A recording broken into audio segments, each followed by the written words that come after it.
High বন্ধুরা, আমি Gitashree beauty and বাইসে আপনাদের সবাইকে স্বাগত। আজ আমি যেই রেসিপিটি নিয়ে চলে এসেছি সেটি সকালের জলখাবারের জন্য একদম আইডিয়াল।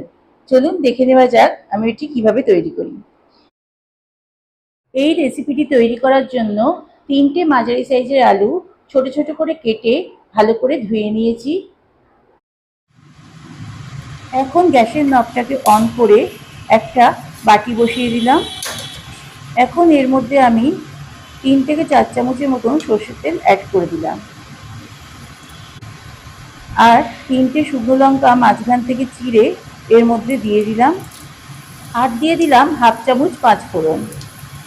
এবার আলুগুলোকে অ্যাড করে দিলাম, তারপর এর মধ্যে পরিমাণ মতো নুন ও সামান্য হলুদ গুঁড়ো অ্যাড করে দিলাম।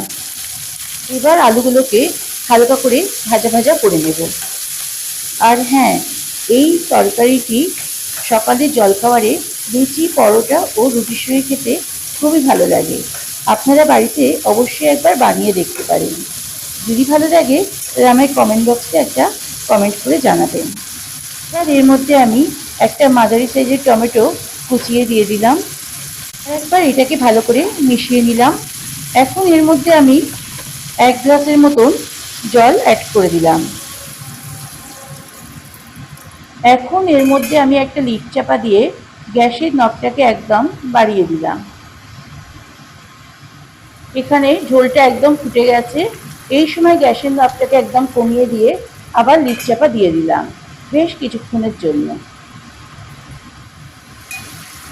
দেখুন বন্ধুরা, আলু চচ্চড়ি একদম রেডি হয়ে গেছে।